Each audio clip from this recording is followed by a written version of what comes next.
Senate Finance Committee Chair Senator Win Gatchalian held a press conference this afternoon. And for details, we have mobile journalist Merymon Reyes.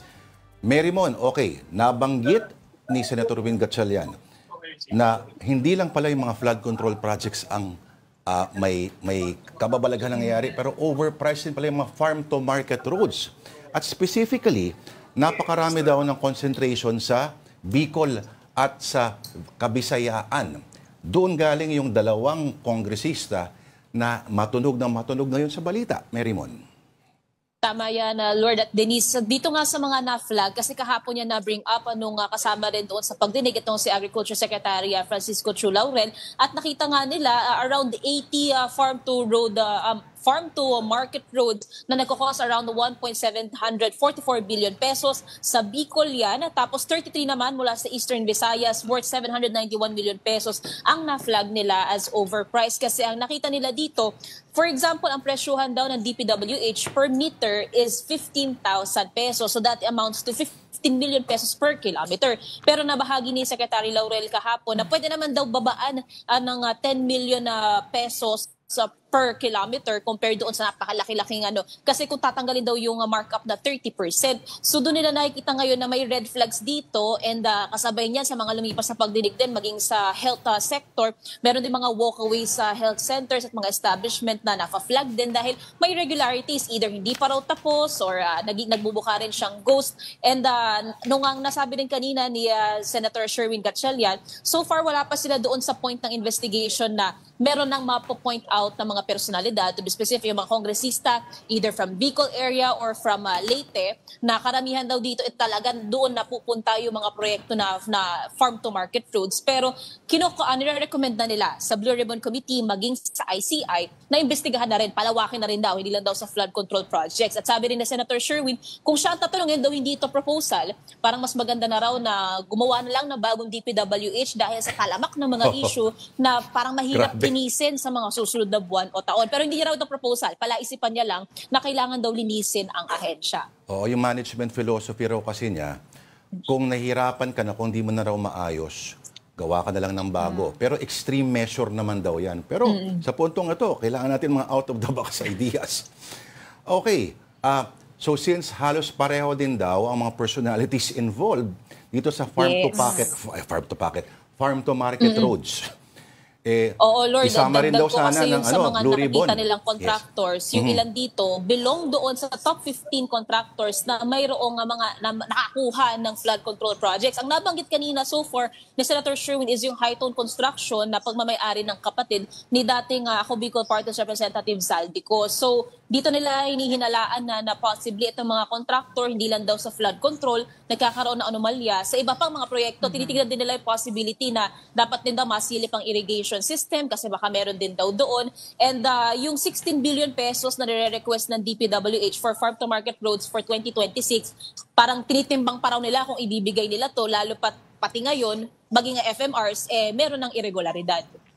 Dapat talaga silipin lahat dahil meron pa nga yung ghost hospital na tinatawag, di ba? Tapos ang sabi ay yan daw ay link na naman dun sa mga isa sa mga nabanggit na kumpanya ng mag-asawa.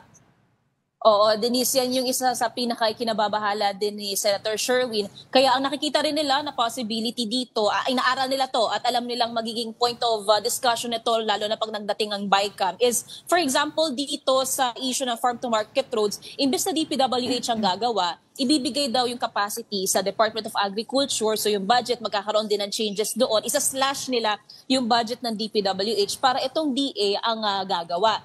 For example din, ang pagdating sa mga public school, kapag mayroong mga problema sa building, kuwari natamaan ng mga kalamidad, may nasira, may nawasak o kailangan magpatayo ng bagong building, bibigyan din ng capacity ang DepEd, imbis na sa DPWH lang. So yan yung isa sa mga tinitignan nila ngayon para raw masiguro yung accountability na kung may mga proyektong kailangan gawin, pending or future projects, sisiguruduhin daw nitong mga sekretary ng education, ng agriculture na magagawa at matatapos daw.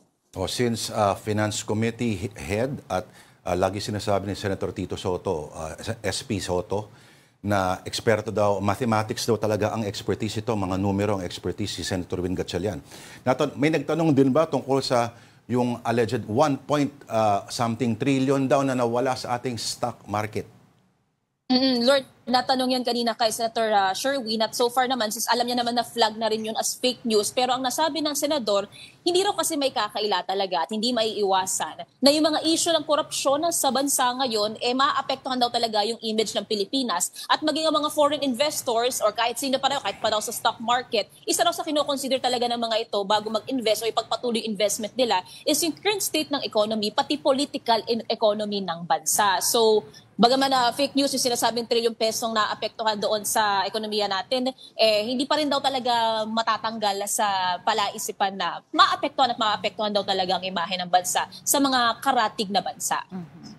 Meron bukas, na may iba ko, bukas ay magpapatuloy ang sesyon sa Senado. Ano ba nga pwede nating asahan?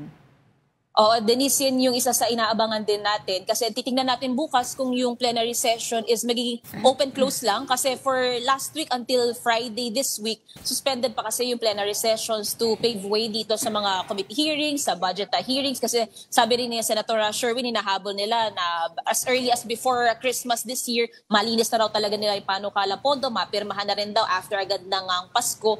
Pero ang tinitingnan natin bukas kung mapapahaba yung session bago siya isara for 1 month muna is kung magkakaroon na ba ng pag-formalize doon sa papalit dito sa Blue Ribbon Committee chairmanship kasi kailangan i-address din yan at i-formalize din yan sa floor. Pero ang nasabi naman ni Senate President Tito Soto, hinihintay din muna nila na bumalik dito sa Pasay o sa Kamaynilaan si Senator Erwin Tulfo na nag-act as chairman ng Blue Ribbon para lang ma-plancha yung mga dapat i-consider at ayusin sa Blue Ribbon Committee. Oo, si Senator Pia Cayetano, isa sa mga napo-float na pangalan, sabi nagpe-pray for guidance pa daw. Nasagot na kaya siya? Sabi ni Senator Pia kahapon sa media, gagamitin niya raw muna itong panahon na walang session para raw pagnilayan at ipagdasal nga yung kung ano nga ba yung magiging consideration niya dito. Knowing din daw na sa kanilang 24, 5 lang sila na abogado rin. So malaking factor din daw yun sa kailangan niya i-consider. Pero ang sabi rin ng Senadora, if ever man natatanggapin niya ang Blue Ribbon Committee chairmanship, kaya niya raw. Because she was, naging yes, chair nung na siya 19th before. Congress. For a short while, siya yung pumalit kay Senator Francis Tolentino nung nag-resign yung senador. So technically, meron na rin siyang grasp doon sa Blue Ribbon Committee. At sabi din naman ng senadora, kasi 3 ang hawak niya na committees for this 20th Congress, Energy, Sustainable Development Goals, Ways and Means. Pero kung sakaling papasok pa ang Blue Ribbon, nakikita niya naman wala naman daw siyang bibitawan sa current committee chairmanships niya. Alright. Pwede siyang patulong doon sa kilala kong Ambassador of Lord Jesus Christ. Okay, mga kapatid. Thank you ang ating mobile journalist, Merymon Reyes, sa Senado.